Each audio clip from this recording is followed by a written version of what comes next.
Terror en el Ministerio Público. Este es el segundo vídeo dentro de la serie que venimos desarrollando en nuestras redes sociales y en nuestro web, asimismo.com. En el primer vídeo simplemente hicimos un desarrollo del perfil biográfico de uno de los protagonistas, en concreto del conocido abogado fundador de la firma Guevara Legal Bureau, ex fiscal y conferencista Eduardo Guevara.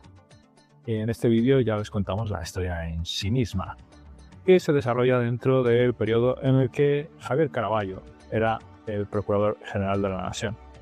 Como saben, Caraballo era un procurador que había sido nombrado dentro de la administración de Nito Cortizo Cohen y de forma interina. Su periodo acababa el 31 de diciembre del 2024 y ya antes, cuando entró José Raúl Mulino como presidente del Gobierno de la Nación, anunció que, bueno, le quedaban pocos días, efectivamente, porque ya iba a designar a un nuevo procurador para sustituirle.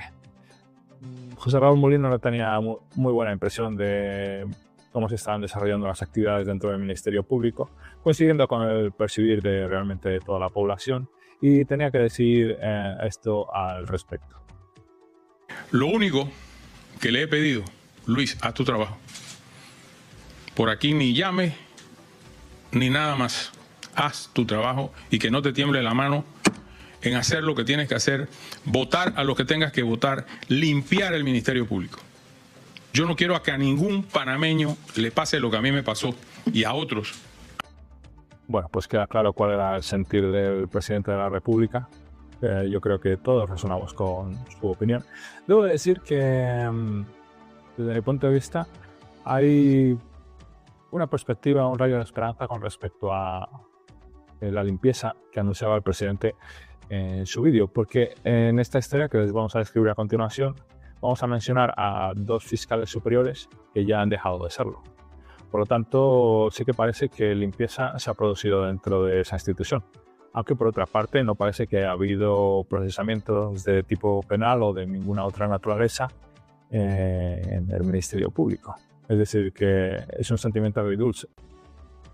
La situación que le vamos a describir no es una anécdota, no es algo que pasase allí y fuese extraordinaria. Más bien es una más dentro de las situaciones que solían suceder a menudo en el Ministerio Público. Hemos seleccionado dos vídeos que ilustran un poco que esto es así. Por una parte, hemos seleccionado este vídeo del ingeniero Luis Howard, que es un personaje conocido dentro de TikTok y que se dedica a denunciar hechos de corrupción en su canal. Veamos un ejemplo.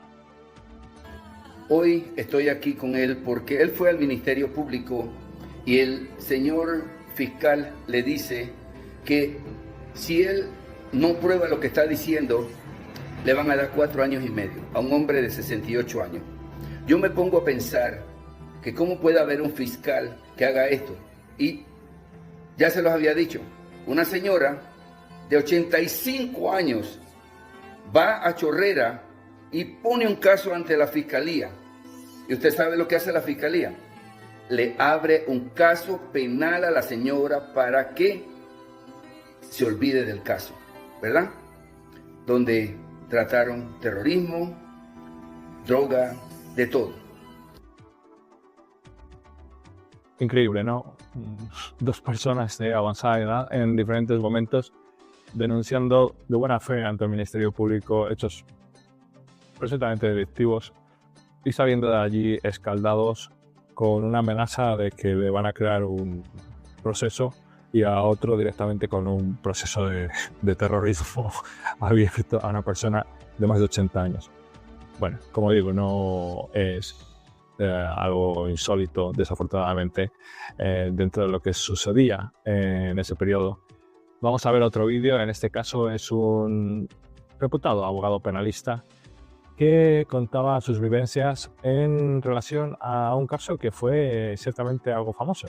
Estamos hablando del tema de la Contraloría Paralela. Vamos a ver qué le había pasado a él. Son personas con mucho poder, personas que es tanto el poder que se eliminan evidencias, se eliminan hechos y las personas tienen miedo. nosotros estamos secuestrados por la clase política en Panamá pero por supuesto que de darse el caso una investigación seria y no las investigaciones que lleva a cabo la Fiscalía cuando simplemente aceptan por la situación que se da en el momento, sin embargo después dejan hasta en muchas ocasiones que prescriban, y esas situaciones le traen otras situaciones negativas a las personas que realmente quisieron prestar el auxilio, y más que prestar el auxilio, yo diría que están obligados, señor Álvaro, y a todos los que nos escuchan, estamos obligados, porque por ley estamos obligados a participar en un proceso penal, si somos víctimas, pues presentar las evidencias y a denunciar. Sin embargo, repito, se tiene miedo. Yo en este momento tengo mucho miedo también. Siempre hemos visto, históricamente se ha dado una situación. El que denuncia un acto de corrupción siempre es el perjudicado, porque aquí no tenemos certeza de justicia, una justicia que realmente sea ciega. Aquí la justicia sí tiene los ojos abiertos. Por lo tanto, siempre va en contra del eslabón más débil. Y me duele tener que decirlo como una persona, un abogado, como una persona que estudió el derecho, me duele decir lo que estoy indicando, pero es la realidad. Como pueden ver, se podía considerar deporte de riesgo acercarse a la Fiscalía en tiempos de Javier Caraballo. La historia que les voy a contar va más o menos en la misma línea que estos dos ejemplos y la hemos llamado terror del Ministerio Público. Ustedes tal vez se esté preguntando, bueno, ¿quién pasó el terror? Y la respuesta es que el terror lo pasé yo, es una historia contada en primera persona. Yo soy empresario, llevo décadas dedicándome a distintos negocios y llegué a Panamá en el 2008 y ya más recientemente pues decidí crear una sección dentro de una de mis empresas y ubicarla en Panamá, crear 3 o 4 puestos de trabajo y utilizar un local comercial que ya disponía y que tenía vacío. Darle un estilo moderno a aquel local, se veía un poco clásico, estaba en una torre conocida dentro de la ciudad y contraté a una empresa de arquitectura para llevar a cabo ese proyecto. Les pagué el 50% de la obra antes de iniciarla y se supone que el 50% restante se pagaba al final de la obra. Hicieron una demolición parcial y se marcharon. La empresa estaba registrada en la Junta Técnica de Ingenieros y Arquitectos, como debe ser, pero de una manera nominal. Yo contacté con el arquitecto residente, que debe figurar también registrado allí, y me dijo que ella había dejado de trabajar para la empresa, pero aún así estaba su nombre en el registro. De tal manera que habilitó esta presunta estafa, porque, bueno, no solo dejaron aquella demolición a medias y, por supuesto, no acabaron el proyecto, sino que además, pues, la persona que firmó los planos de la obra, pues, era una persona no idónea. Una demolición parcial que se realizó, hubo no uno, sino 2 gestores de obra y ambos eran no idóneos. Uno de ellos, además, estaba buscado por un par de juzgados en la ciudad por presuntamente estar girando cheques sin fondos, lo cual, pues, nos da una idea del tipo de persona o personas que estaban ahí. Y las transferencias que yo hice a la empresa, bueno, a una cuenta que me indicaron en el contrato, pues el titular no era la empresa, sino otra empresa, el mismo gerente, que se dedicaba o se había dedicado a vender guantes de látex durante la pandemia. Con todo eso, pensé que había elementos suficientes pues, para hacer una denuncia ante la Junta Técnica de Ingenieros Arquitectos. Y así lo hice, pero pasaron un par de meses y no recibí ninguna observación ni ninguna actualización sobre cómo iba ese proceso, así que decidí que era hora de pues, iniciar una acción legal de tipo penal por estafa, por daños a la propiedad y por un delito contra la fe pública, que no son un delito solo contra mí, sino además contra el Estado, cuando se ejerce una profesión de manera irregular. Para asistirme con esta tarea, obviamente busqué por un abogado penalista y encontré a Eduardo Guevara, de Guevara Legal Bureau. Yo no sé situar con precisión la génesis del viacrucis que estoy a punto de contarles, pero en una de mis conversaciones preliminares con Eduardo Guevara le pregunté acerca de si tenía alguna relación con un grupo empresarial con una reputación muy mejorable. Sus empresas se han visto involucradas en escándalos de corrupción y uno de sus bancos en un escándalo de lavado de dinero, porque yo empezaba a tener problemas con esas personas, pero en algo totalmente no relacionado con este tema. Y me dijo que no. No obstante, una vez que ya contraté con él sus servicios y llegué a sus oficinas físicas, por otras circunstancias, me di cuenta de que las probabilidades de que no me hubiera dicho la verdad en aquel momento, pues eran elevadas. En cualquier caso, tuve esas conversaciones preliminares con Guevara y me indicó que, bueno, sí que parecía que había los delitos que le estaba describiendo. Necesitaba obviamente pues examinar la documentación, lo cual es muy razonable. Y para ello pues me dijo que sus honorarios eran de $300 la hora. Que más o menos iba a requerir 2 horas y media, más o menos. Por lo tanto, $700 por realizar un estudio de la materia. Y bueno, a pesar de que los emolumentos son un poco elevados incluso para estándares europeos y de los Estados Unidos, pues decidí que era mejor jugar seguro y emplear a un abogado que consideraba pues, con una larga trayectoria en el ámbito penal. Y accedí. Uno pensaría que con esos emolumentos, pues el resultado de ese estudio sería tal vez un informe ejecutivo en un PDF, pero Eduardo Guevara me contestó en un email básicamente indicando que sí, efectivamente había observado en el material que le había facilitado indicios de naturaleza penal y que por lo tanto podíamos proceder a presentar una querella penal. Sus honorarios entonces serán $3.000 adicionales para presentar la querella y $3.000 al final de la fase de investigación, que, como saben, es el paso final antes de la imputación de los presuntos delincuentes. Instruí a Eduardo Guevara que confeccionase la querella. Le transferí los honorarios, $3.000 más ITV-MS, y Eduardo Guevara me solicitó una copia de la denuncia que yo había presentado ante la Junta Técnica de Ingenieros y Arquitectos, lo cual hice. A los pocos días me vuelve a contactar indicando que necesito firmarle un poder para que pueda pasar a tomar una copia de la denuncia ante la Junta Técnica, lo cual es redundante porque ya tenía la copia que yo le había aportado. Como estarán imaginando, esta historia se va a tornar un poco oscura y yo a los meses pregunté, envié varios emails a la Junta Técnica para ver qué había pasado con mi denuncia, porque no había recibido ninguna información.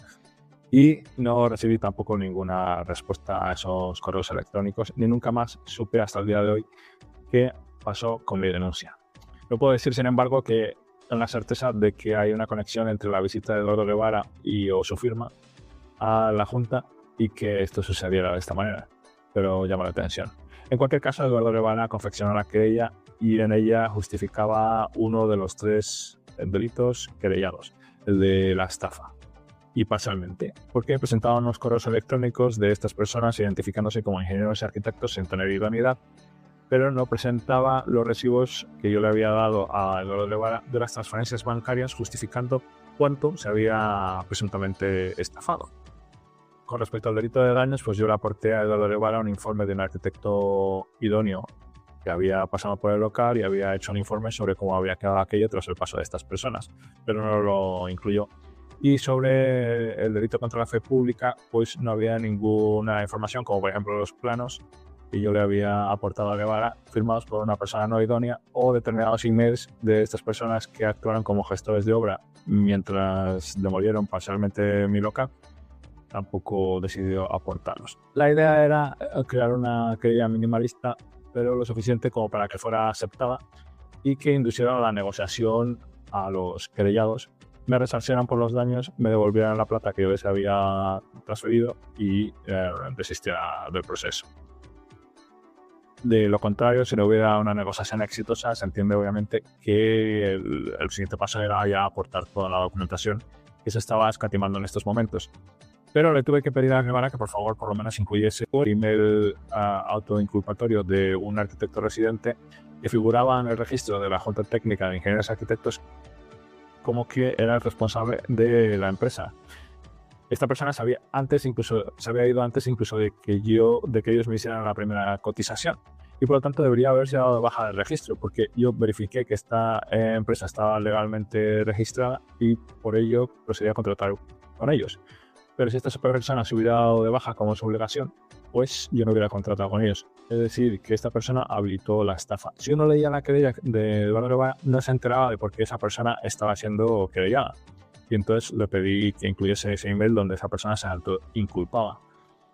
Eduardo Guevara no tuvo ningún problema en listar ese email en la lista de elementos de convicción de la querella. pero no todo es lo que parece, así que quédense con ese dato. Y otro dato interesante es que Eduardo Guevara estaba especialmente feliz con el hecho de que había hecho unas indagaciones en el órgano judicial y uno de estos encargados de obra no idóneos, pues, como yo le había advertido, parece que tenía unos expedientes abiertos en relación con unos cheques sin fondos que habían dado girando. Y este es un hecho circunstancial porque no prueba absolutamente nada dentro de este proceso. Pero Guevara estaba especialmente feliz. A mí me llamó la atención y es un hecho, pues, llamativo. Luego les cuento más. Bueno, pues Eduardo Guevara presenta la querella a mi nombre y es un éxito instantáneo porque a los 2 días me llama el gerente de la empresa que me había estado evitando durante meses, pidiéndome que por favor lleguemos a un acuerdo y pasar página. Le digo que se busque a un abogado y que se pongan en contacto entre abogados, redacten el acuerdo y pasamos página. Determinamos cuál iba a ser la cantidad para el resarcimiento y todo en orden. Guevara me pasa un mes más tarde ese acuerdo que le ha enviado el abogado de esta persona, que por cierto era un abogado muy relevante llamado Humberto y ha fallecido recientemente. Y pues me indica que está bien el contrato, el acuerdo, y yo le digo que me parece también bien. Le digo que quién va a firmar el acuerdo y me dice que el gerente de la empresa. Digo, pero los otros 4 también van a firmar, ¿no? Y me dice que no, que solo firma el gerente. Digo, no, vamos a buscar las firmas del resto. Me dice, bueno, no entiendo por qué, porque su cariño no es temeraria, entonces... pero bueno, vamos a buscar las firmas de los otros queridos. Entre tanto, me contacta uno de los 2 gerentes de obra que hubo en aquellos tiempos. Me dice, Emilio, dime qué tengo que hacer para desistir, para que tú... Y digo, pues contacta a mi abogado. Y me dice, Emilio, que sepas que yo me fui de la empresa, por eso tú tuviste un segundo gerente de obra, porque vi lo que te estaban haciendo y no quise participar. Que sepas que el otro gerente de obra me ha contactado, por eso te estoy llamando, porque me he enterado así de que he sido querellado. Que sepas que he andado planeando joderte. Me ha dicho que tenía un plan para joderte. Y dice, pero yo no quiero participar de eso, dame los datos de tu abogado y yo firmo lo que haga falta firmar para desistir. Y nunca volví a saber de él. Estaba muy preocupado en aquel momento, le pasé los datos de Guevara. Guevara tampoco me dijo nunca qué había pasado con este hombre. Resultó que la arquitecta residente era sobrina de un famosísimo ex jefe de la Policía Técnica Judicial. Y además es abogado y la representaba. Y este nos pidió que yo firmase un acuerdo privado por el cual decía que me había querellado contra su sobrina y representada por él. Me pareció como... ¿Por qué tengo que hacer esto si está todo clarito y además voy a desistir? ¿Cuál es el motivo por el cual yo tengo que decir algo que no es verdad? Tengo que mentir en mi propio perjuicio. Y de los otros 2 querellados no se sabía nada. Le pregunté a Guevara y no me dijo ni si habían aparecido, si es que se estaba negando, incluido el famoso gerente de obra que andaba por ahí girando cheques sin fondos. Bueno, les dije, a todo esto el gerente de la empresa me estaba contactando repetidamente, estaba con mucha ansiedad, que quería que llegamos al final de eso, que iban pasando las semanas, no pasaba nada, y dijo, oye, estamos buscando aquí las firmas. Le pregunto, ¿usted ha contactado con alguno de estos otros? Y me dice que no, a excepción de con la arquitecta residente, con la cual al principio está todo medio en orden, venga, vamos a quitarnos este problema de encima, y luego ya bruscamente le dejó de recibir los mensajes de las llamadas. Digo, bueno, venga, voy a aceptar, me estás compensando económicamente y estas personas no tienen con qué atacarme, aunque encuentro inusual que alguien que está siendo querellado y no tiene nada que ganar en el principio, pues se oponga a firmar un acuerdo.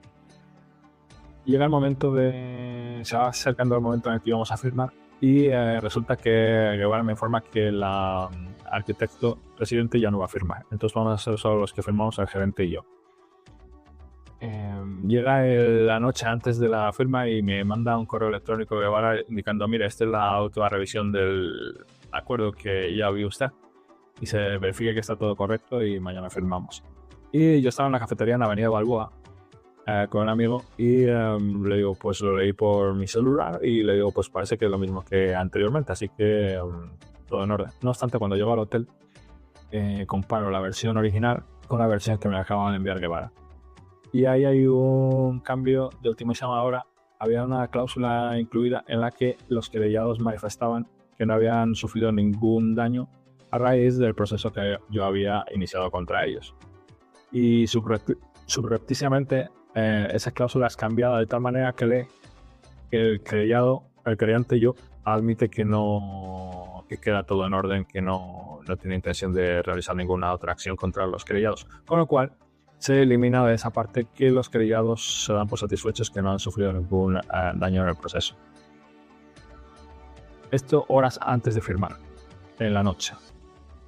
A la mañana siguiente llamo a Eduardo Guevara y le digo que, oiga, alguien ha cambiado el documento a última hora y ahora ya se abre la posibilidad de que, primero, cuatro de los 5 querellados no van a firmar esto. Y el contrato donde dice que los querellados, en este caso solo voy a firmar uno, se dan por satisfechos que no han sufrido daños con mi proceso. Ahora resulta que eso alguien lo ha cambiado de forma subrepticia para que no se note. Y le digo, mire, no voy a firmar. Y me dice, ¿y qué le digo a la contraparte? Y yo haré que no voy a firmar porque han cambiado los datos a esta cláusula a última hora y me parece deshonesto y creo que tiene que haber alguna razón de peso, primero por la que 4 querellados no quieran firmar y anden cambiando esta cláusula que habilita a que en el futuro alguien diga que yo les he dañado por el inicio del proceso. Y me dice que no puede decirle eso por estrategia. Se da la circunstancia, Guevara no se dio cuenta, pero los metadatos del archivo revelan que el cambio muy probablemente lo había hecho él, porque indican que el creador y la modificación del archivo había sido realizada por Eduardo Guevara Cueto. Y había sido hecho 2 días antes de que me lo enviase a mí. O sea, es decir, había habido un periodo en el que Guevara había confeccionado el documento y esperaba hasta la última hora para presentármelo. Con eso yo me volví a Europa y a la llegada al aeropuerto en Europa encuentro que hay varias llamadas, mensajes del gerente de la empresa. Emilio, ¿por qué no has querido firmar? ¿Qué está pasando? Y no le contesté, tenía miedo. Vi que me estaban muy probablemente transando o queriendo transar y pues obviamente yo estaba procesando a ver qué hacía. No le contesto en toda la semana, en todo el fin de semana, y el domingo por la noche el hombre me sigue llamando. Emilio, ¿qué ha pasado? Ya le cojo el teléfono. 1 hora estuvimos hablando que porque llevo 4, me dice el hombre que era extranjero, que llevaba 4 meses en Panamá exclusivamente esperando para firmar esto, y yo le había dicho repetidamente que no quería problemas, que firmábamos, me resarcía y punto. Y le digo que han cambiado esa cláusula. Lo que no le digo es que los metadatos revelan que había sido Eduardo Guevara. Y el hombre me jura, me perjura, Emilio acaba de ser padre, Emilio ha tenido una enfermedad, Emilio ha tenido problemas legales, yo no voy a estar, ya te he puesto un cheque de gerencia de un banco para que cobres sin problemas, te prometo que no he sido yo, que nosotros no hemos ido, no me he vuelto a contactar con tu abogado, no ha habido ninguna versión que nosotros le hayamos mandado. Y dice, es más, te voy a mandar una captura de pantalla de la conversación entre los abogados. Yo a Guevara le había dicho, Guevara, estando yo en el aeropuerto, me envió un mensaje diciendo, señor Emilio, tengo que documentar que usted ha rechazado proceder con el acuerdo. Envíame un correo simplemente para que quede eso ahí registrado. Y le dije, cómo no, al día siguiente le había enviado un email diciendo, quiero que comparta con la contraparte que estoy rechazando el acuerdo. Primero, porque varios querellados no van a firmar, lo cual encuentro absurdo. Y segundo, porque han cambiado una cláusula de última hora. Esto último es la gota que colma el vaso. Le autorizo para que comparte ese mensaje. Y los mensajes entre Guevara y Humberto es Humberto pidiendo, bueno, vamos a firmar hoy. Guevara diciendo que no vamos a firmar hoy porque el señor Emilio está preocupado por que los otros querellados no firmen. Del cambio de la cláusula, efectivamente, a pesar de que yo le había dicho comparta esta información con la contraparte, y a propósito, mi rastro, la captura de pantalla de la que ustedes están viendo. Y me envían esa captura de pantalla y digo, bueno, pues si había alguna duda, ya prácticamente ninguna. Me dice Emilio, ya voy a acabar con esto, el gerente de la empresa, y voy a llevarte, aunque sea a la mano, al Ministerio Público con el cheque de gerencia para que firmemos esto y no haya nadie entre medias. Estaba determinado a que llegásemos al acuerdo. Y digo, mira, habla con tu abogado para ver qué pasa por qué se ha cambiado esa cláusula, etc. Al colgar, le mando la modificación que se ha realizado a esa cláusula. Digo, esto es antes y esto es ahora. Bueno, pues había quedado en llamarme al día siguiente para darme las explicaciones de qué había pasado. Pasan 3 días y no me contacta. Pasa otro día y ya le llamo. Emilio, ya no voy a llegar al acuerdo, me voy a defender. Que sepas que nosotros no hemos cambiado nada de ese acuerdo. Le vuelvo a llamar al día siguiente y que tal, ¿por qué no me explicas un poco más? Porque esto es muy extraño. Lo mismo, Emilio, no hemos cambiado el acuerdo, me voy a defender. Por tercera vez le vuelvo a llamar un par de días más tarde y lo mismo, digo, bueno, este hombre ya no quiere un acuerdo.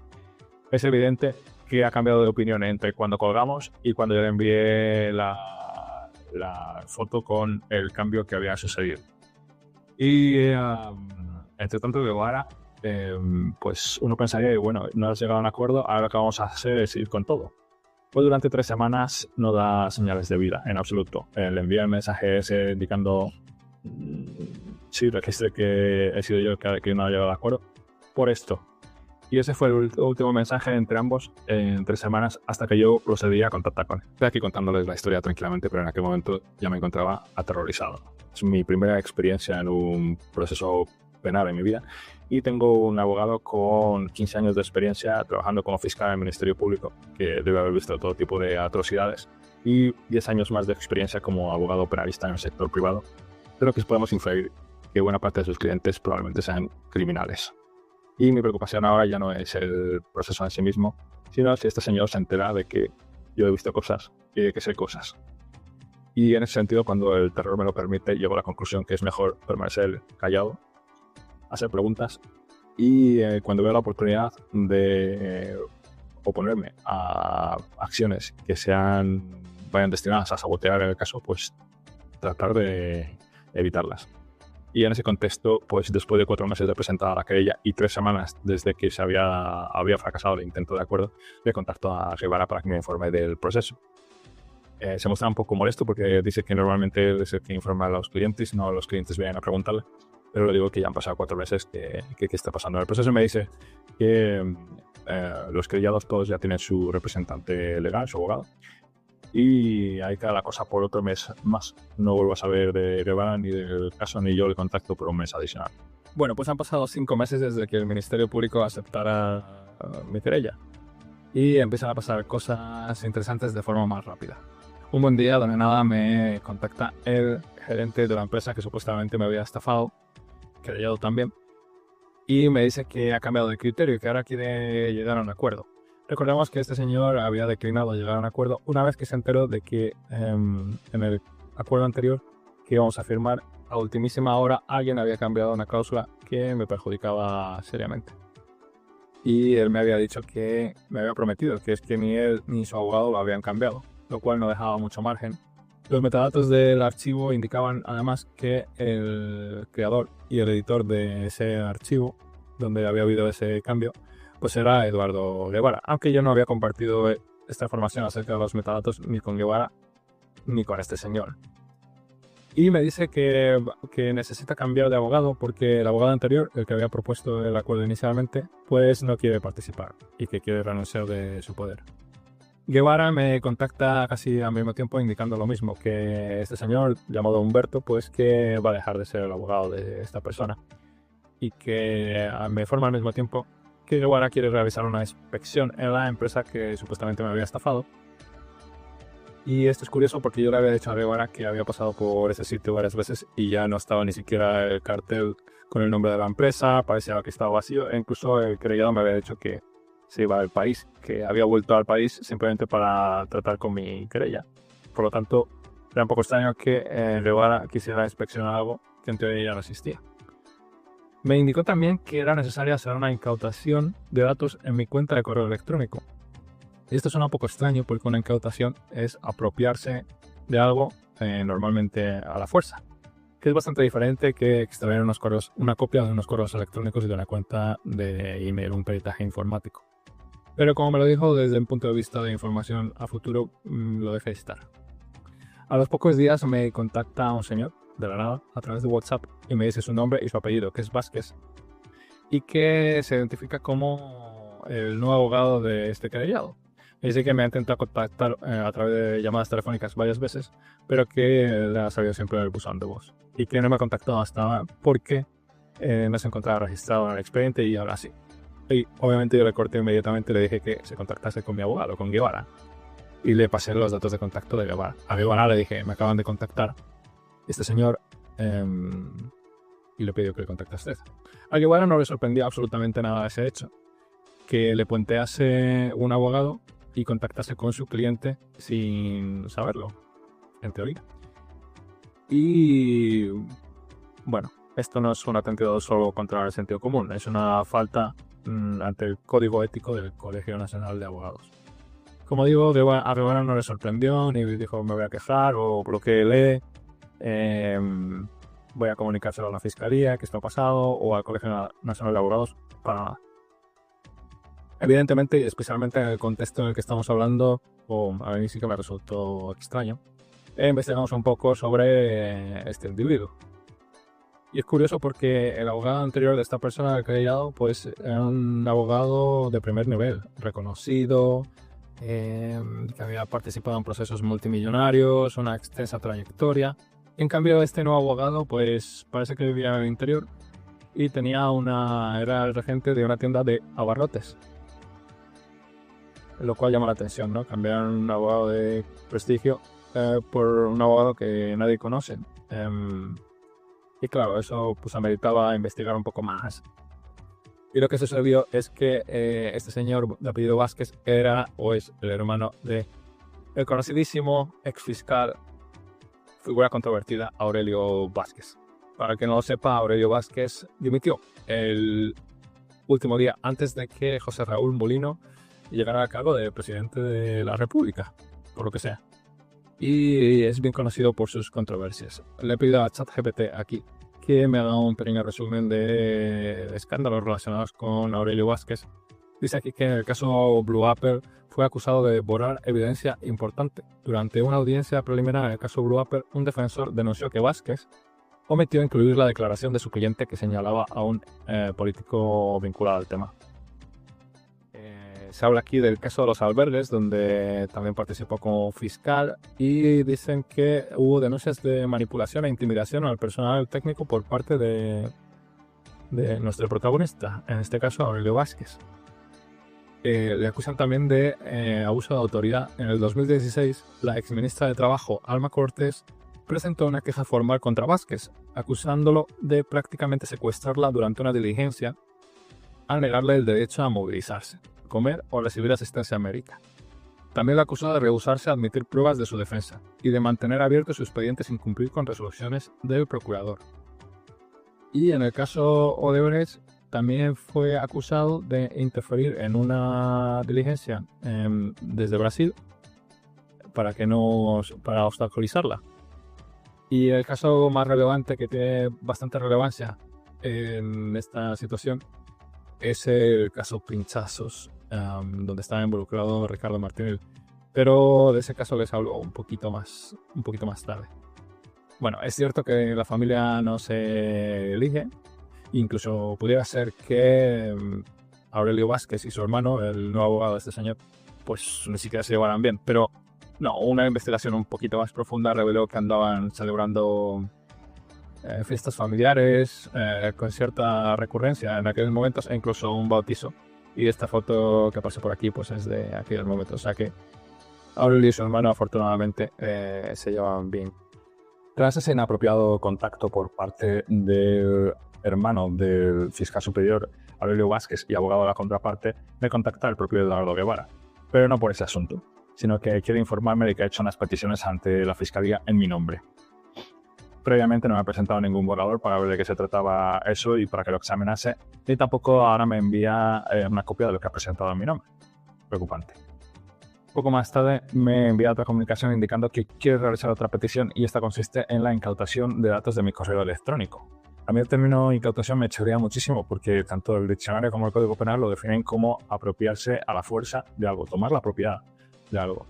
E incluye unos emails que encuentra necesarios, que son parte de los elementos de convicción. Pero ahí faltan absolutamente todos los emails que prueban los 3 delitos de los que venimos acusando a los querellados, incluyendo el email que expresamente le pedí que incluyera en la querella original. Así que va a tener que hacer otro borrador. Dice que es que, claro, no los ha incluido porque se trata simplemente de un borrador que quiere que yo lo examine. Hago poco, queda entonces, por tanto, eso ahí pendiente y yo sigo pensando sobre lo de la incautación. Al poco me contacta otra vez indicando que el hermano de Aurelio Vázquez, abogado de la contraparte, pues que le ha enviado una nueva propuesta de acuerdo extrajudicial y que lo considere. Y me informa que me dé cuenta de que han cambiado los términos de pago, de cómo me van a resarcir. Muy bien. Hablo el archivo y efectivamente los nuevos términos de pago son inexistentes. Yo firmo el desistimiento y no se sabe cómo o cuándo me van a pagar lo que allí se indica que me van a resarcir. Pero lo más preocupante no es eso ni de lejos. Lo más preocupante es que la cláusula 1 de ese acuerdo dice que el querellante, Emilio Ayonjo, y la empresa X ha firmado un contrato, y la cláusula 2 dice lo siguiente. Dice, segundo, la parte querellante declara que producto del incumplimiento del contrato descrito en el hecho anterior ha interpuesto formal querella penal. Esto abre las puertas de par en par a los 5 querellados a solicitar resarcimiento, ellos a mí, porque aquí lo que estoy admitiendo es que yo interpreto que ha habido un incumplimiento de contrato entre una empresa y yo mismo. Eso es algo de naturaleza civil, tiene que ir a un juzgado civil. Pero sin embargo, a sabiendas, yo he presentado una querella penal contra 5 personas. Lo cual califica esto como una querella temeraria y de mala fe. Lo hago a sabiendas y es totalmente temerario. Y claro, Guevara no ha advertido de esto cuando me ha enviado este documento y por lo tanto le pido explicaciones cómo no me ha advertido de que esto está ahí. Dice Guevara, téngalo en cuenta si va a ser cliente de Guevara o lo es, o de su firma Guevara Legal Bureau. Dice, como es sabido, usted rechazó una conveniente propuesta de acuerdo debida a un criterio puramente intuitivo. Ya hemos explicado el porqué. No se corresponden con la lógica y los protocolos de negociación. Ello sugiere que es su criterio personal el que debe ser el determinante para el acuerdo. Por ello, le he transmitido inmediatamente los mensajes que ha recibido del abogado de la contraparte. Es decir, que Eduardo Guevara interpreta que si uno de sus clientes no firma un acuerdo que ha propuesto la contraparte y al que ha dado el visto bueno, en futuras versiones de ese acuerdo, ya Eduardo Guevara se ve eximido, se ve exento de dar su asesoría legal, porque ya es criterio exclusivo de su cliente. Eso es lo que se interpreta de este mensaje. Añade que la relación entre nosotros se encuentra fracturada. Le propongo que demos por terminar nuestra relación abogado-cliente y espero que estime que este gesto es una forma civilizada de resolver nuestra situación. Lo que me hace a mí pensar que en la cabeza de Eduardo Guevara se encuentran otras formas no civilizadas de resolver esta situación. A mí me aterroriza lo que estoy leyendo. Ya venía aterrorizado, pero ahora más todavía. Y 2 días más tarde, insiste, me envía un mensaje por WhatsApp diciendo que la seguridad jurídica de ambos depende de que yo llegue a un acuerdo para terminar esta relación abogado-cliente. Lo cual es preocupante, porque normalmente uno tiene a un abogado para incrementar su seguridad jurídica, no que eliminando a su abogado aumente su seguridad jurídica. Ante esto le digo a Eduardo Guevara, vamos a hacer 2 cosas. 1, mándeme esas peticiones, copia de esas peticiones que ha presentado ante la Fiscalía, porque las quiero examinar. Y 2, vamos a reunirnos físicamente para tratar este tema. Me costó a Guevara aportar esas copias, pero finalmente lo hizo. Ahora les describo un poco de qué se trataba lo que pedía Guevara en mi nombre. Pero una de las cosas que venía en esas copias era el sello de la sección de la Fiscalía donde se encontraba el expediente. Y esta información es muy interesante. Resultó que mi expediente se encontraba en la sección 3ª de la Fiscalía especializada en delitos contra el patrimonio. ¿Y qué fiscal superior se encontraba al mando de esa sección? No era Aurelio Vázquez. Pero casi. Se trataba de Marcelino Aguilar, con un perfil muy parecido al de Aurelio Vázquez, su alter ego, podríamos decir, y figura obviamente también, por lo tanto, controvertida. Por ejemplo, en el 2019 hubo un abogado que tenía un cliente de Veraguas y este abogado se vio obligado no solo a presentar una querella contra Marcelino Aguilar, sino también ir a la televisión, a los medios y exponer el motivo de la querella. Y tenemos el vídeo de este abogado resumiendo en qué consistían los hechos querellados. Vamos a verlo.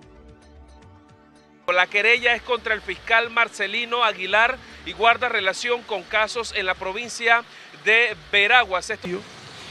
El fiscal superior dice que el expediente no estaba en su despacho. La personería decía que el expediente estaba en el despacho de él para confeccionar supuestamente un informe que a todas luces ha dado como resultado la constitución o se ha acreditado el delito de falsedad ideológica. Han insertado elementos falsos. Bueno, pues no fue óbice esta querella para que Aguilar siguiera ejerciendo en el Ministerio Público como fiscal superior, no menos. Pero eso no es todo, porque resulta que Marcelino Aguilar también estuvo involucrado como fiscal en el caso Pinchazos, el caso contra Martinelli y algunas otras personas por presuntas interceptaciones ilegales de comunicaciones. Y es un festival de irregularidades. Los abogados de Martinelli indicaron que la fiscalía había fabricado un testigo falso. Y bueno, uno puede pensar, bueno, los abogados de un querellado pues pueden inventar cualquier cosa con tal de defender a su cliente. Pero eso es lo de menos, porque los propios testigos de la fiscalía prácticamente declararon en contra de la fiscalía, donde participaban Marcelino Aguilar, pero también Aurelio Vázquez, los dos. Y pues por ejemplo, uno de los testigos indicó que unos emails que él había recibido, pues cuando los presentó a la fiscalía como pruebas, resulta que estaban manipulados. El contenido no era el mismo. Pero no solo eso, resulta que el perito informático forense del Instituto de Medicina Legal y Ciencias Forenses, que obviamente hizo el peritaje de algunos mensajes, indicó varias cosas. Una, que había sido presionado por la fiscalía para incluir o no incluir determinado contenido de sus pericias. Otra es que su teléfono y el de su esposa habían sido intervenidos.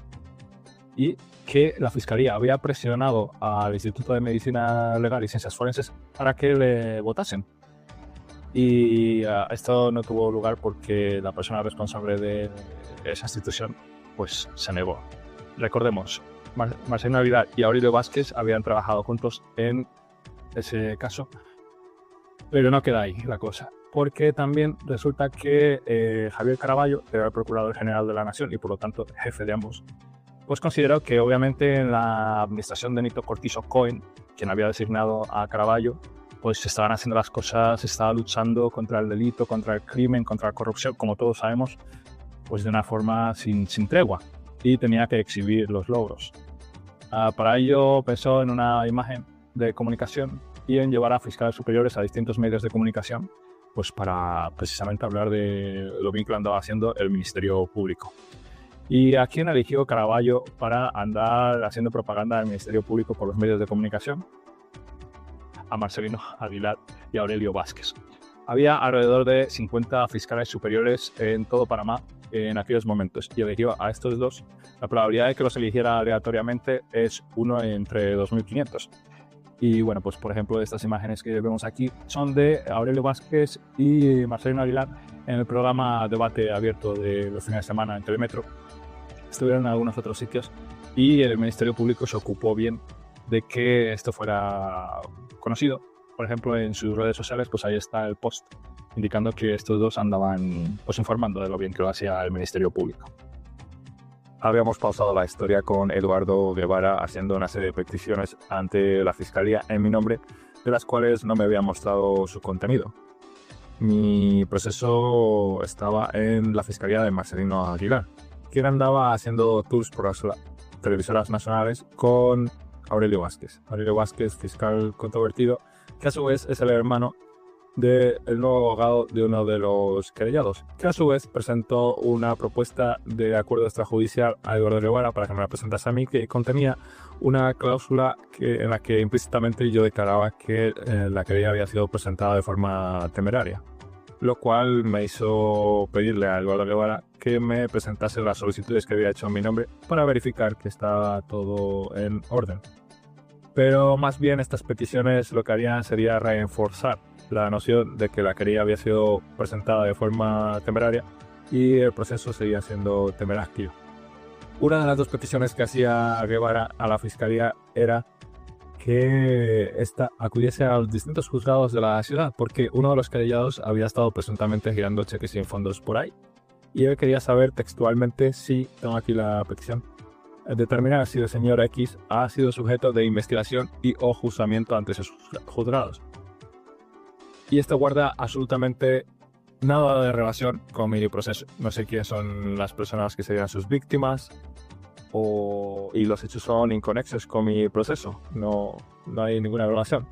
Y en todo caso, el doctor Guevara no está preguntando acerca de si este señor ha sido sentenciado o condenado, sino simplemente, y por lo tanto si tiene el prontuario, sino simplemente saber si ha sido investigado, lo cual añade absolutamente nada a esta causa. En segundo lugar, Eduardo Guevara solicitaba a la fiscalía que acudiesen y hicieran una inspección en las oficinas de la empresa que presuntamente había sido utilizada para realizar la estafa. Y pedía que se obtuviesen las hojas de vida de los empleados. Textualmente, la relevancia penal de las hojas de vida de alguien queda por aclarar. Pero la otra cosa que solicitaba, y ya es más grave, es leo textualmente, inspección en los correos electrónicos y lista los nombres de 4 querellados. Punto y aparte, punto y final. Y obviamente esto conculca los derechos fundamentales de estas personas, derechos constitucionales, porque la privacidad en las comunicaciones es un derecho constitucional de cualquier panameño o persona que esté en Panamá. No solo eso, sino que además Guevara no especifica ahí si las direcciones de correo inspeccionadas son las empresariales o las personales de estas personas, cuáles son los emails que hay que verificar o inspeccionar. Es una petición en general. Y obviamente no solo conculca los derechos fundamentales de los inspeccionados, sino también va en contra de los principios que deben reunir cualquier investigación de tipo penal que afecta a los derechos de los investigados. Y estos son los principios de proporcionalidad y especificidad. Es decir, que la investigación debe ser proporcional al delito que se imputa y la investigación debe ser específica para probar el hecho querellado, el delito, el presunto delito. Evidentemente, ninguna de estas dos peticiones debería ser aprobada por la Fiscalía.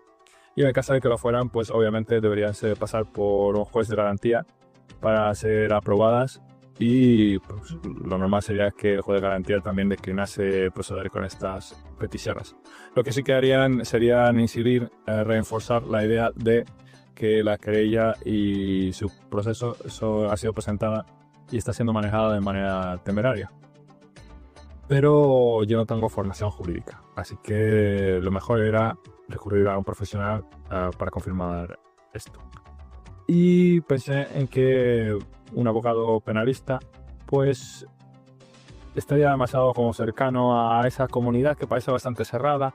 Podría haber conflictos de intereses entre abogados, amistades, corporativismo.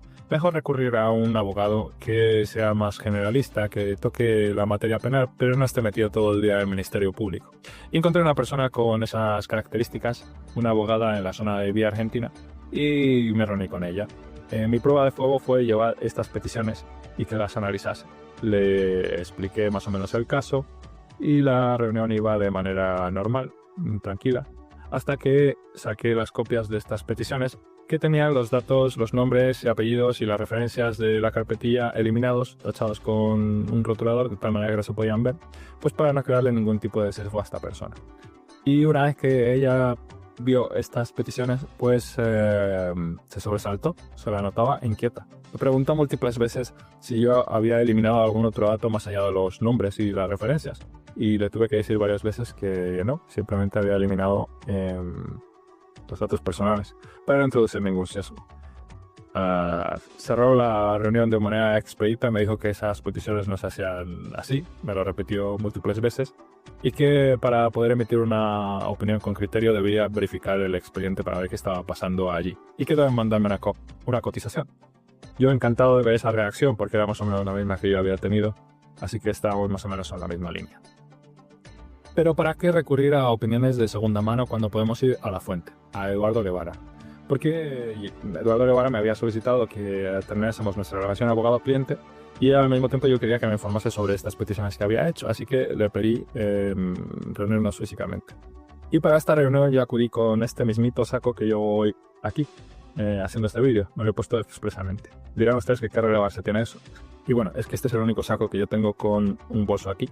Y en este bolso pues se puede fácilmente portar el celular, que se puede encender antes de cualquier reunión en modo grabadora.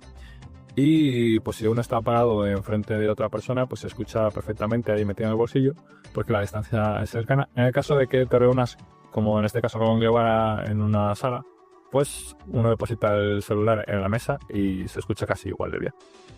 Bueno, pues eso es lo que hice con Guevara y ya con todas las personas con las que me reuní por este proceso para estar tranquilo y seguro.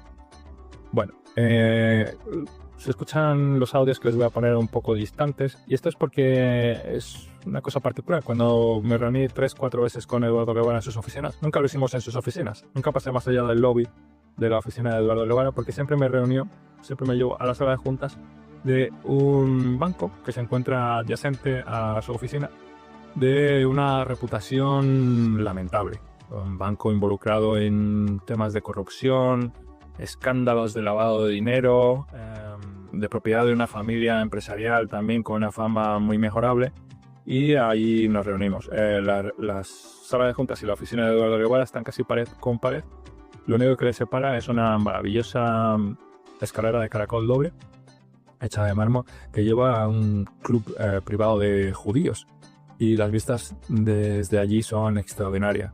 Los judíos tienen una visión perfecta del entorno de Multiplaza, una visión de buitre sobre Boca la Caja, más allá del Corredor Sur, Costa del Este, las montañas. Yo me vi en la necesidad de tomar una foto de aquella tanta belleza.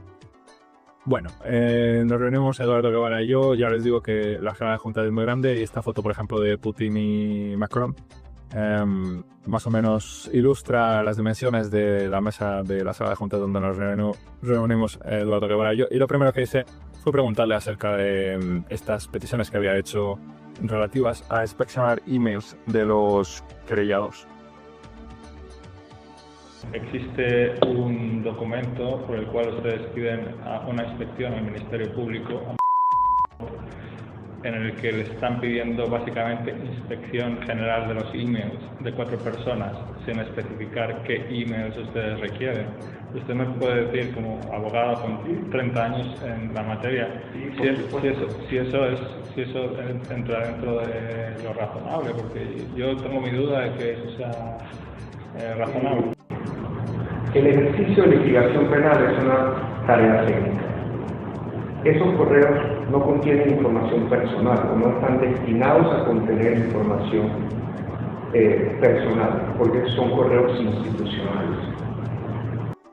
La querella fue diseñada así, y esta gestión lo que busca es tener la agresividad suficiente para poder promover otra vez que ellos entiendan que la revisión exhaustiva de esa correspondencia lo que va a hacer es creadora de nuevos riesgos legales para ellos, porque seguramente ese escenario fraudulento, esa mise-en-scène que dice la doctrina francesa sobre fraude, tal vez ha sido recreada, probablemente ha sido recreada también con otros clientes.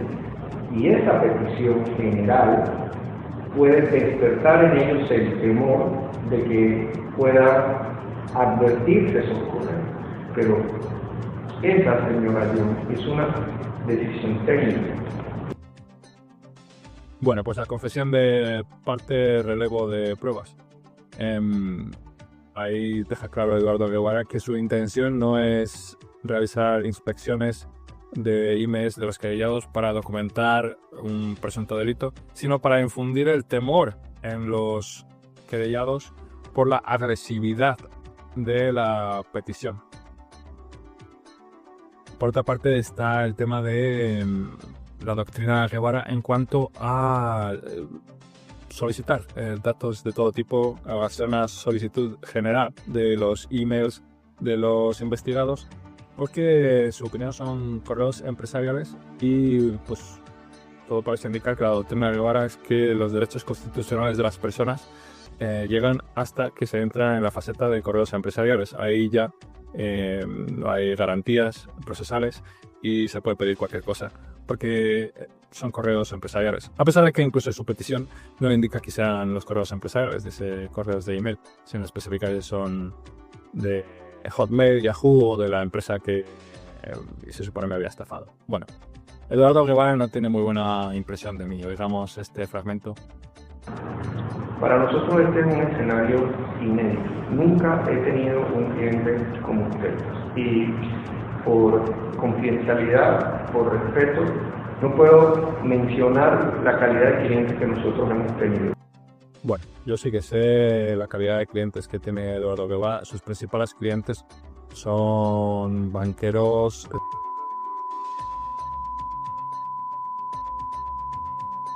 de lo peor, y me duele realmente que Eduardo Guevara hiciera esa mención sobre mí y me pusiera en una categoría inferior a la de sus principales clientes. Me dolió.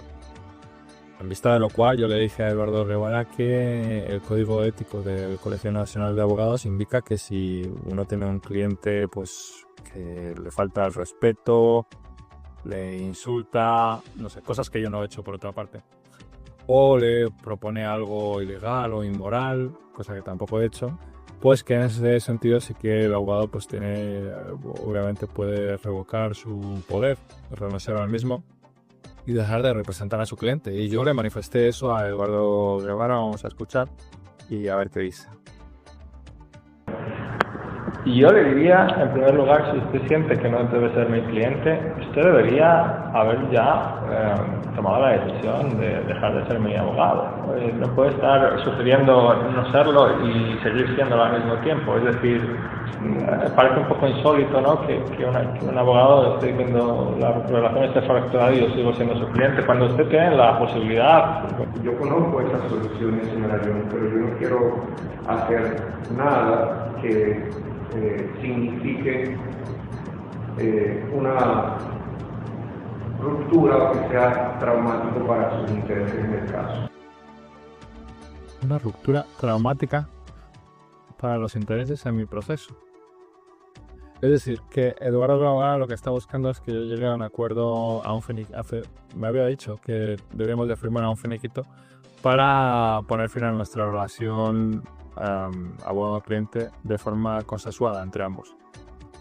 Y de lo contrario, él se infiere de sus palabras que pues va a haber consecuencias de tipo traumáticas en mi proceso. A mí realmente esto me suena a una potencial amenaza, en línea con algunas otras advertencias que me había hecho anteriormente referente a este aspecto. Bueno, vamos a escuchar el último audio de Eduardo Guevara en relación a sus intenciones.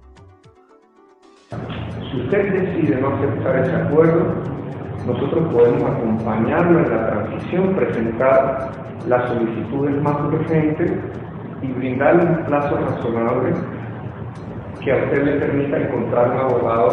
Bueno, pues Eduardo Guevara lo que quiere es intentar llegar a un acuerdo con la contraparte, y yo les advierto que realmente eso no puede que no sea su intención.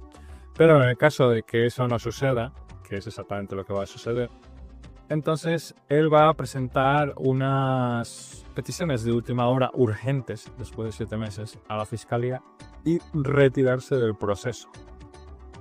Esto obviamente no es casual. Se me escucha bastante tranquilo en esos audios, pero en realidad yo ya había desarrollado una úlcera de piel así de grande que estaba supurando a todas las horas del día, fruto de la ansiedad que me venía causando esta situación. Y ahora más todavía porque Eduardo Guevara pues aún está desesperado por dejar de ser mi abogado y me ha avisado de consecuencias traumáticas en el caso de que no le firme un finiquito llegando a una solución amistosa para que se retire. Eduardo Guevara está desesperado y anda cometiendo algunos errores. Por ejemplo, en una conversación telefónica que mantuvimos 2 semanas más tarde, pues me dio algo más de información de la que tal vez en principio le estaba deseando hacer. Vamos a escucharle.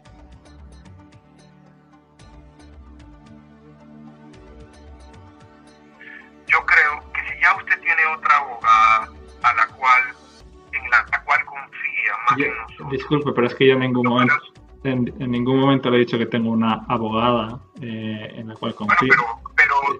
Está hablando de un abogado, o sea que... No, yo no he hablado de abogado, es que me sorprende un poco. Bueno, ¿es que es abogado entonces?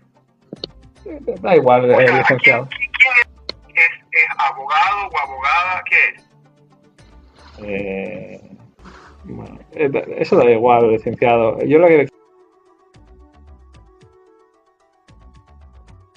Bueno, pues el doctor andaba haciendo sus investigaciones por ahí para saber con quién yo andaba hablando y ver si acababa yendo por el camino adecuado. Don Eduardo, se me está viendo. No es que yo no tuviera ganas de librarme de usted. Es que durante 7 meses no ha pasado nada en mi proceso y he llegado a la conclusión de que si usted está tan desesperado, la razón puede ser de que lo que tiene que estar por pasar no puede pasar mientras usted o su firma estén representándome. Así que eso me lleva a pensar que, paradójicamente, es mejor tenerle a mi lado que retirarle. Y por otra parte, usted me ha dicho que unilateralmente se va a retirar del proceso si no llegamos a un acuerdo. Con lo cual, eso me viene bien porque documenta aún más su línea de actuación. Yo no he hecho nada reprobable, solo le estoy haciendo preguntas a determinadas cosas que usted anda haciendo y eso no puede ser considerado una causa lógica por la que usted unilateralmente deja de prestar los servicios por los que yo ya le he pagado. Entonces, por esas 2 razones es que en ese momento me interesa mantenerle conmigo. Y la otra circunstancia es que esto me permite una ventana de tiempo para tratar de dinamitar cualquier opción, cualquier proceso destinado a que eventualmente mi causa sea considerada presentada de forma temeraria, porque hay pruebas.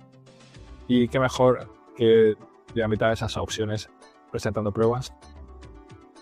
Y eso es justamente lo que pensé. A la mañana siguiente me desplacé hasta la fiscalía y ya sabía dónde se encontraba ubicada, porque figuraban los sellos de las diligencias que había hecho Eduardo Leguán en mi nombre y llevaba conmigo el reporte de un arquitecto idóneo que informaba de los daños que me habían hecho a la propiedad de estas personas, más los datos de las transferencias bancarias que yo había realizado a la cuenta que me habían indicado. Y con esas 2 cosas ya va a ser un poco difícil que cualquier plan destinado a que el proceso sea declarado temerario. Me desplacé hasta allí, salió una auxiliar a recibirme y me dijo que no podía presentar los documentos, así que tenía que llamarme a declarar y que en mi declaración podía aportar los documentos y que me podía dar la citación para la semana siguiente en ese momento. Digo, pues fenomenal, porque esto me da tiempo a mí a ir a un perito informático forense y peritar todas las pruebas que yo tengo en mi bandeja de entrada, en mi email, y ya se conviertan en pruebas varias con carga probatoria dentro de un proceso legal. Así que salí de allí y inmediatamente encontré varias firmas. No hay muchas firmas de peritaje forense en Panamá, en concreto encontré 3 y llamé a la que más profesional parecía. Me dijeron que el perito no se encontraba allí en esos momentos, que ya va a ser otra ocasión, y llamé a los 2 días. Hablé con este perito y de forma insólita me dice que para realizar el peritaje que nos podemos reunir a través de Zoom y que yo le enseño mi bandeja de correo electrónico y mis emails a través de la pantalla y que ya va tomando notas. Yo soy ingeniero de telecomunicaciones con más de 20 años de experiencia y uno de mis negocios consiste en enviar emails de forma masiva. Enviamos decenas de millones de emails al año y por lo tanto sé muy bien qué tiene que mirar un informático forense para garantizar la integridad de un email, para saber que ese email no ha sido manipulado y ha sido recibido de quien dice haberlo enviado, etc. Y les puedo garantizar que mirar una pantalla, mirar esos emails a través de una videoconferencia de Zoom no es la forma de hacerlo. Me dejó muy extrañada esa conversación, le dije que me enviase una cotización y pasa algo a los 2 días. Es que me despierto una mañana y ya no tengo señal en la línea de teléfono que yo venía utilizando desde hace 12 años en Panamá. Siempre tenía el mismo número y, por ejemplo, lo había utilizado para llamar a esta señora. Me contacto a través de WhatsApp con Digicel y me dicen que mi cuenta ha sido desconectada, que no hay ningún dato de mi cuenta en sus registros. Me dicen que puede ser por desuso. Digo, la he estado utilizando hasta ayer mismo, entonces no puede ser por eso. Incluso me desplacé a varios días más tarde a la tienda de Digicel que tenían en Multiplaza y me dicen allí que lo mismo, que no hay datos de mi línea telefónica, pero que el número de teléfono está libre, que si lo quiero, que me lo dan en ese momento. Lo cual ya es rarísimo, ¿no? Todas estas cosas que vienen pasando. Se está poniendo la situación un poco crítica. Yo hago la conclusión de que incluso si puedo contratar a un perito informático forense, no le voy a dar tiempo a realizar un peritaje en los pocos días que quedan. Hay un fin de semana entre medias.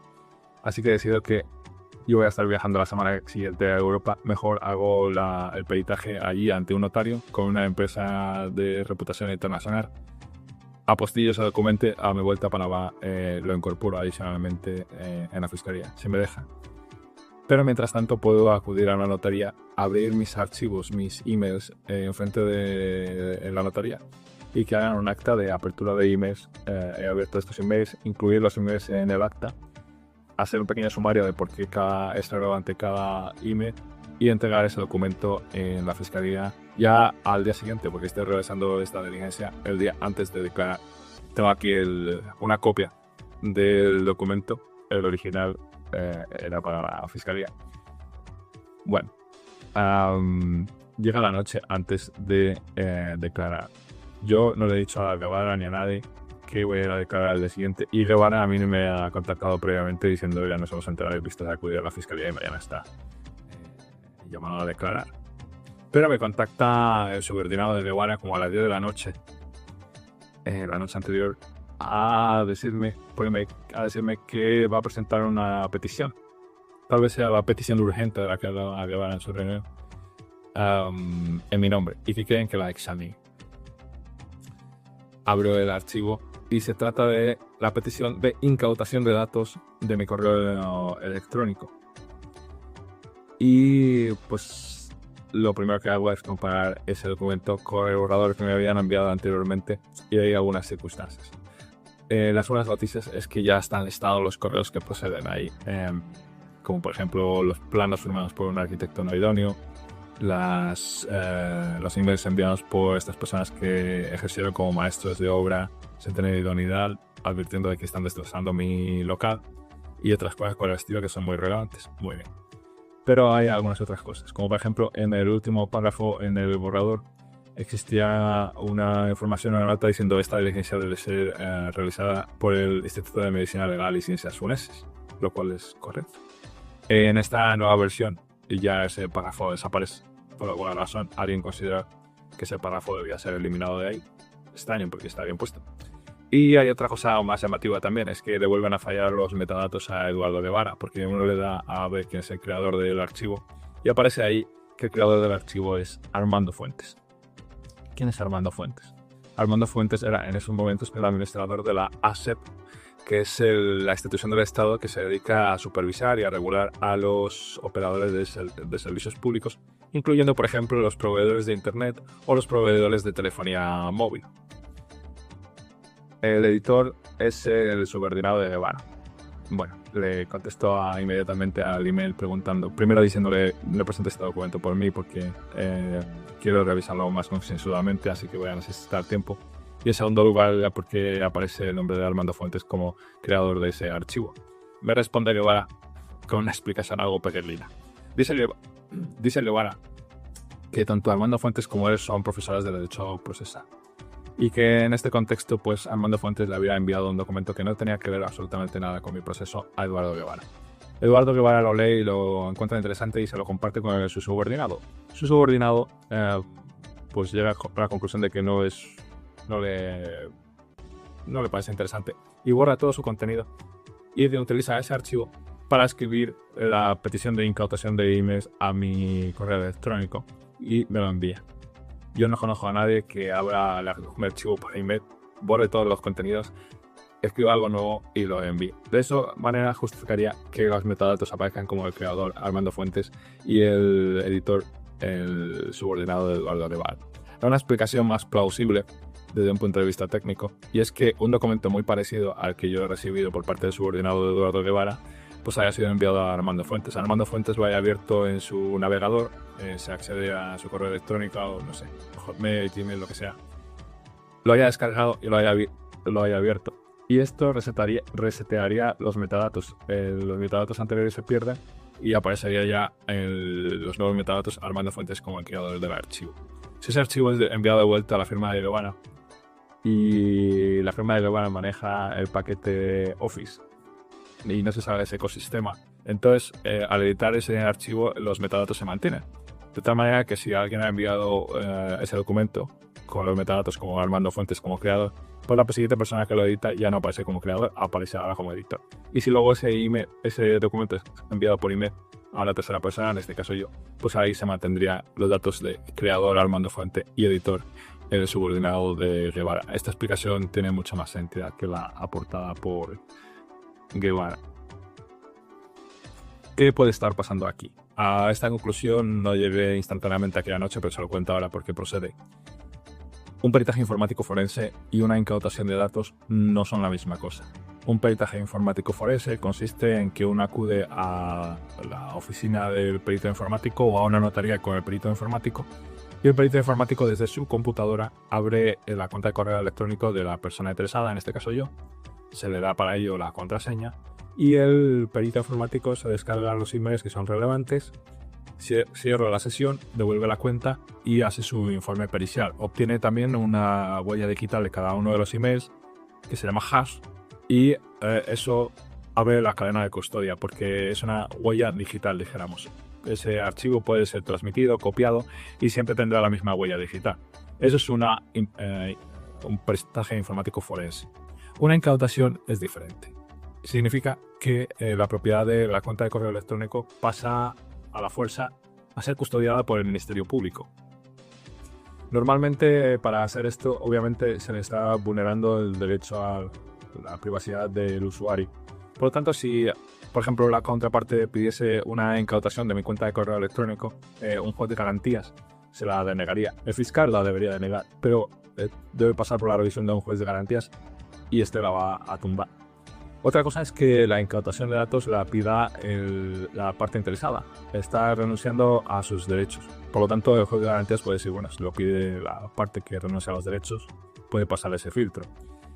Una incautación de una cuenta de email es totalmente desproporcionada. Normalmente se realiza en casos de terrorismo, narcotráfico, algo así, no por una estafa vulgar. Y consistiría en tener que pedir al proveedor de correo electrónico, al Gmail o a Outlook, a quien fuere, que incaute la cuenta, que se pase de su propiedad del usuario a la custodia, en este caso de la Fiscalía, del Ministerio Público. Obviamente, por ejemplo, Google pues toma sus precauciones y si recibe una petición de incautación de datos, primero la tiene que aprobar, tal vez tenga que pasar por estamentos judiciales en Estados Unidos. Es un proceso complicado. Y además, Google se va a salvaguardar su seguridad en su integridad jurídica y va a hacer un registro de todo lo que pasa con esa cuenta desde que pasa la custodia a quien se la ha solicitado, una fiscalía, en este caso en Panamá. Pero a mí Eduardo Guevara me había dicho que esta diligencia se hacía ante un perito informático y que yo tenía que estar físicamente allí y aportar mi contraseña. Es decir, le estaba escribiendo el peritaje informático, pero en realidad lo que está pidiendo en ese documento es la incautación de datos. Una posibilidad, una hipótesis bastante probable, teniendo en cuenta todo lo que ya hemos visto, es que el juez de garantías aprueba la incautación de datos, uno acude a donde le dicen a facilitar su contraseña para hacer un peritaje informático y cuando uno está allí, pues el fiscal tiene que estar también allí ante esa diligencia y pues el fiscal puede proceder al historial informático forense a incautar la cuenta, porque ahí en esa petición pone incautación de la cuenta de correo electrónico del señor Aillo. Y entonces en esos momentos tu cuenta ya no es tuya, ya pasa a posesión del Ministerio Público, en concreto de la Fiscalía de Marcelino Aguilar, con una reputación ya consolidada de manipular expedientes, fabricar pruebas falsas e incluso borrar pruebas. Además, hemos quedado que ha desaparecido un párrafo de ese documento en el cual indicaba que el peritaje lo debía hacer el Instituto de Medicina Legal y Ciencias Forenses. Lo que a mí, Eduardo Guevara me había dicho que estas pruebas demoran muchísimo. Y ya llevamos 7 meses en el proceso. Lo que ameritaría a que tal vez el fiscal pueda incluso promover la idea de, bueno, no vamos a hacer el peritaje ante el Instituto de Medicina Legal y Ciencias Forenses porque tarda 6 meses, esto ya lleva 7 meses. Aquí podemos hacerlo ante otra institución. ¿Y qué institución puede tener algún perito informático disponible para hacer estas cosas rápidamente? No sé, tal vez la ASEP, de donde estaba Armando Fuentes. Esto ya es una especulación. Pero en definitiva hay elementos bastante sólidos, hay razones bastante sólidas para pensar que algo así podría estar tras esta insólita petición. Y precisamente por esto, Eduardo Guevara podría estar tan ansioso de retirarse del proceso una vez presentadas las diligencias urgentes, porque ya no se le puede pedir ninguna responsabilidad. Todo puede haber sido fruto de un error, utilizar el vocabulario no adecuado, etc. Llegó el día de ir a declarar a la fiscalía y lo primero que hice al llegar allí fue solicitar ver el expediente, la carpetilla. Si había alguna duda sobre si Eduardo Guevara había estado jugando sucio desde el principio o no, pues queda disipada. Porque al abrirla allí uno se encuentra la querella presentada en mi nombre por Guevara. Y la querella lista unos elementos de convicción que se adjuntan a la misma. A Eduardo Guevara le había dicho que por favor incluyese, si se acuerda, un email de una persona porque de otra manera la querella no explicaba de forma explícita porque esa persona estaba siendo querellada y tampoco había ningún indicio adjunto que sustentase que esa persona estuviera allí. Bueno, en la carpeta no había los elementos de convicción, no sé si esto es normal dentro de un proceso penal o no, pero la lista de los elementos de convicción sí que estaba en la querella y allí estaba listado ese email que yo le había pedido a Guevara que incluyese, porque si no, ciertamente no había información sobre esa específica persona que entraba allí. Bueno, pues en la querella había una nota hecha a mano, había un circulito sobre ese elemento de convicción, una flechita y ponía no aportado. Entiendo que alguien de la fiscalía había notado que ese elemento de convicción no estaba allí. Eduardo Guevara no lo había incluido, a pesar de que expresamente yo se lo había solicitado por una buenísima razón. No es la única circunstancia insólita. Recuerden que uno de los querellados me había llamado al principio de todo el proceso indicando que él sí que quería firmar un acuerdo de desistimiento, tanto como el gerente de la empresa, y que me informó de que había uno de los querellados que tenía o estaba metido en un plan para literalmente joderme. Bueno, pues ese señor no mintió porque en la carpetita también había la declaración de uno de los querellados. De los otros 4 no había ninguna declaración luego de 7 meses, pero este sí que había ido al principio del proceso con su abogado, un abogado radicado en Betania, y había declarado lo siguiente: que todo lo que yo decía sobre el gerente de la empresa era correcto, era cierto, que todo lo que yo decía sobre él era falso y que iba a emprender una acción legal contra el gerente de la empresa y contra mí. De esto Eduardo Guevara no me había facilitado ninguna información. Es más, Eduardo Guevara expresamente en varios mensajes me dijo que de todos los querellados, del que menos me debería preocupar es de este señor, porque tenía expedientes abiertos en otros procesos judiciales por otras causas, girar cheques sin fondos por ahí, y que claro, que probablemente no quisiera más problemas judiciales, así que no debería preocuparme por él. Bueno, pues eso es lo único que había declarado y había declarado lo que les indico. También había, curiosamente, un taco así de hojas del Servicio de Inmigración, informando de las entradas y salidas del país, tanto del gerente de la empresa como míos. La relevancia en este proceso de esa información la ignoro. Bueno, con todo eso procedí a declarar. Básicamente mi intención era proporcionar evidencias de por qué me había querellado, que todavía no habían sido facilitadas luego de 7 meses. Incluir el acta notarial con todos los emails que procedían, el informe del arquitecto técnico que informaba sobre los daños que estas personas habían hecho a mi propiedad, y la auxiliar se dio cuenta que faltaba un sello en la última hoja de ese informe. Y muy amablemente me dijo: señor Emilio, usted tiene que volver porque esto es una copia simple así, la podemos incluir, pero tiene que volver con una copia autenticada, y eso significa con todos los sellos en todas las hojas. Y dije: muy bien. De hecho, fue tan amable que me dio el correo electrónico suyo y el de la fiscal a cargo del proceso, por si tenía algún problema o duda. Excelente. Me dijo si quería aclarar algo más. Y dije, pues no lo tenía pensado, pero dije: mire, me ha contactado el abogado de la contraparte. Estamos hablando del hermano de Aurelio Vázquez. Y lo encuentro en usuario. Además se lo he dicho a Eduardo Guevara y no me ha dicho nada al respecto. me resulta extraño. Y también lo han presentado en mi nombre sin que yo supiera el contenido, una petición que conculca los derechos de los querellados y estoy en desacuerdo de esa petición para que no se procese. Muy bien. La mujer fue tan amable que me dio una copia de mi testimonio y es este que están viendo ahí en la pantalla y está en asimismo.com. Y con todo eso salí de la fiscalía y le envié un correo electrónico a Eva indicando muy científicamente que he acudido a declarar a la fiscalía. Ustedes pensarán que ahora el ahora me contactaría instantáneamente preguntando qué es lo que he dicho o por qué he ido, etc. Pero la respuesta de Eduardo Guevara fue esta. Ninguna. Eduardo Guevara no me contestó. Bueno, pues con esto en mente, a los 2 días regresé a la fiscalía a presentar ese informe ya correctamente sellado en cada página y al aparecer por allí la misma auxiliar que me había atendido, pues su cara es como si hubiera visto un fantasma. Señor Emilio, usted no puede pasarse por aquí más, no puede venir a la fiscalía nunca más. Luego simplemente vengo a entregar este documento que quedó el otro día pendiente. No puedo recibírselo, no puede venir por acá. Si quiere, hable con su abogado y que él haga lo que tenga que hacer. Digo, pero si simplemente es entregar y usted le ha dicho que no viniera. No puede venir, señor Emilio, se lo reviso si quiere, está todo correcto, los sellos están donde tienen que estar, está muy bien, esta es una prueba idónea, pero vaya y hable con su abogado. Y me tuve que ir de la fiscalía. Y con todo esto pensé que ya era momento de pensar en la posibilidad de cambiar de abogado, porque si hubiera algún plan que se venía desarrollando para torcer el proceso de tal manera que fuera considerado temerario, pues ya con los indicios e incluso evidencias que había dentro de la carpeta, pues iba a ser bastante difícil conseguir eso.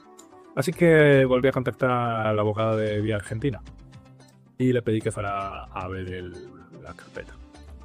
Y al día siguiente ya he ido a visitarlo y me cita en sus oficinas, pero no está sola. Está allí con un ex fiscal, amigo suyo. Ni siquiera trabaja en la misma firma. El ex fiscal era contra el delito, el crimen organizado. Muy bien. Que han ido los dos a ver la carpeta por alguna razón.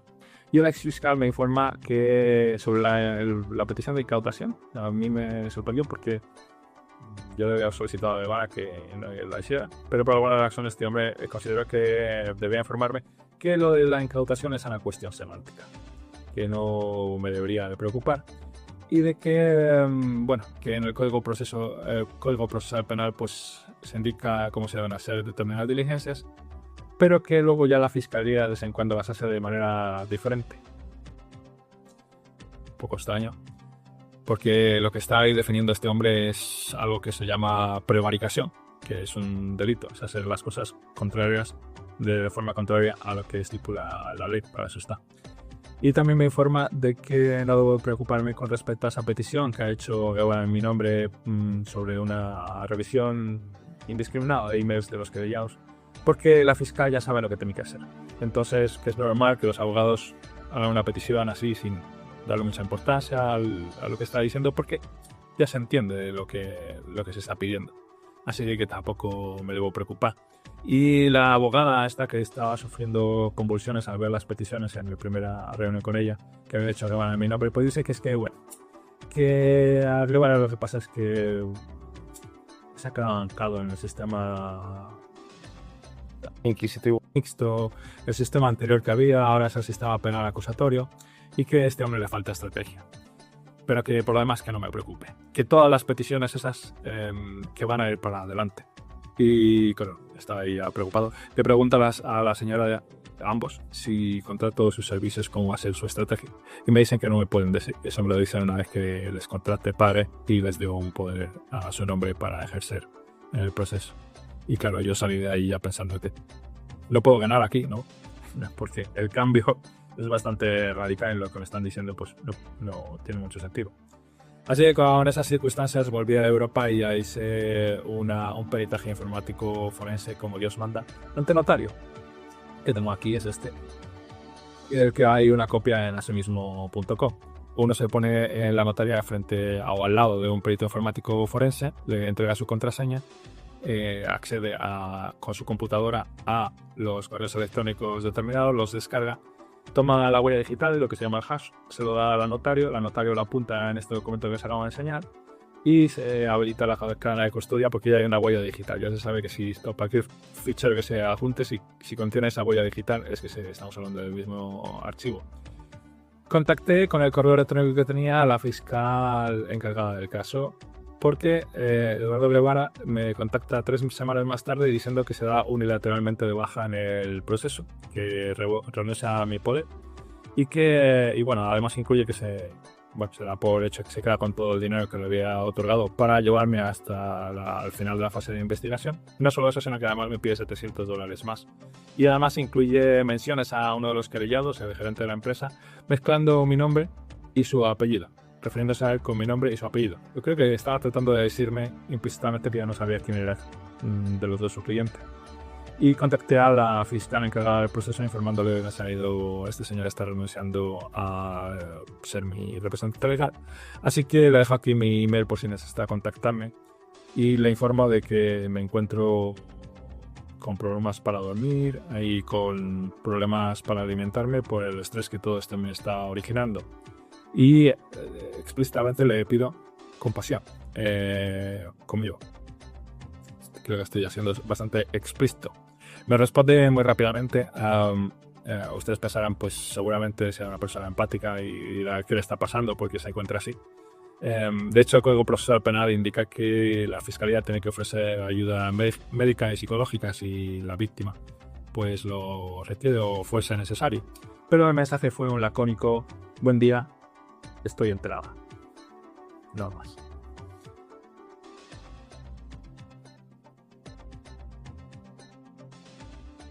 Pasan 3 semanas y ya está disponible el informe del perito informático forense y además el acta notarial ha sido apostillado. Apostillar un documento significa que pasa un proceso en el país de origen por el cual ese documento cobra validez legal en el país de destino. A todos los efectos es como si un acta notarial hecha en un país pues hubiera sido realmente confeccionada, firmada por un notario de ese país. Bueno, y con eso ya puedo volver a Panamá, comprar los boletos y le envío a continuación a los 2-3 días un email por segunda vez a la fiscal. En esta ocasión preguntándole muy amablemente si me va a permitir pasar por la fiscalía a depositar esa prueba, en vista de lo que me había pasado anteriormente. Y me responde, me dice que debo pasar por allí para conversar con ella de la prueba. No me dice si me la va a aceptar. Y me cita para un día y una hora específico. Y se da la circunstancia que yo no le he dicho cuando estoy viajando de vuelta a Panamá, pero me cita a la mañana siguiente de cuando yo estoy aterrizando. Aterrizo un martes por la noche y me cita para la mañana del miércoles a primera hora el día siguiente. Es decir, el seguimiento sigue ahí por lo visto. Bueno, ¿creen que me va a permitir entregar esa prueba idónea? Ahora resuelvo la duda, pero déjenme hacer un inciso para hacer un llamado de servicio público, porque los mensajes que enviaba la fiscal resulta que el lector de correo electrónico los marca como con un candadito rojo, que significa que vienen sin encriptar.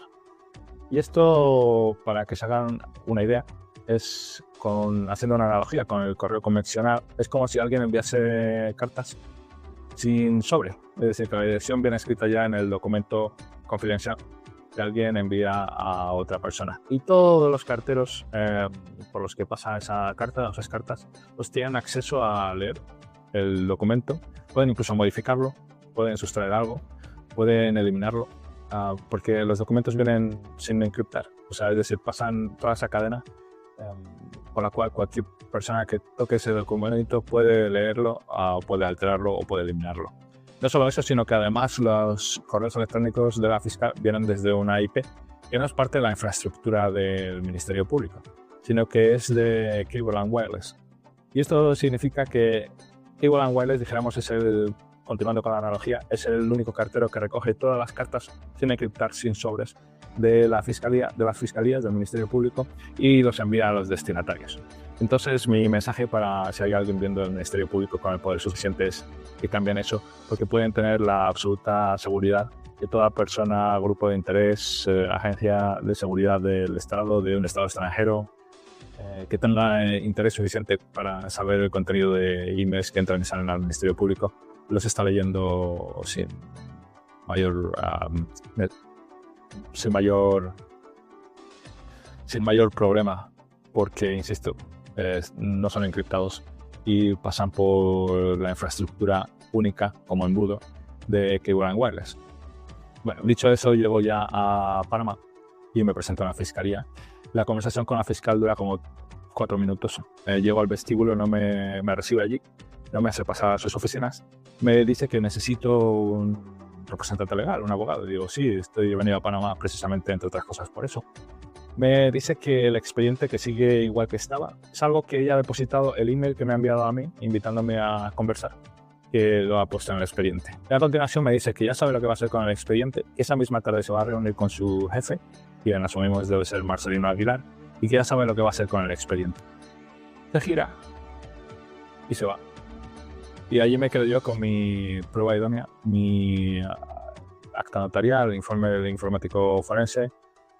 Cuestan miles de dólares realizar esas pruebas y esos actos notariales. Y ahí me quedo yo con ellos de la mano. Naturalmente, esto ya es la segunda vez que me ocurre que acudo a la fiscalía y no me dejan entregar las pruebas, más todo lo anterior que ya hemos descrito. Y con eso llego a la conclusión, me vuelvo al hotel y me conecto a la página web de la aerolínea. Cambio mi viaje de vuelta, que estaba programado para 2 semanas más tarde, a esa misma noche. Y me voy inmediatamente a Tocumen. Yo estoy pasando realmente miedo en ese momento. Mi via crucis no acaba ahí porque cuando llego a Tocumen, pues quedan 6-7 horas para que salga mi vuelo. Y a partir de ahí, a partir de la hora en que llegué, 2 personas vestidas de civil, pero sin ni apariencia de estar viajando a ninguna parte, pues están persiguiéndome por todo el aeropuerto hasta que voy a tomar el avión. A tal punto que tuve que dirigirme a ellos en 2 ocasiones y para ver si por favor me dejaban tranquilo. Y ahí acabó mi proceso, por lo menos en la fiscalía, porque ya nunca jamás nadie se puso en contacto conmigo, a pesar de que tenía mi dirección física en el exterior, mi correo electrónico, mi número de teléfono que yo había dado en testimonio y dejado por escrito en email. Eso fue un 17 de noviembre. Hasta el 6 de enero pasé unas navidades terribles, la ansiedad, el estrés. Y el 6 de enero me contactó Devana, incitándome a que contactara con el hermano de Aurelio Vázquez, que como sabemos es uno de los abogados de una de las contrapartes.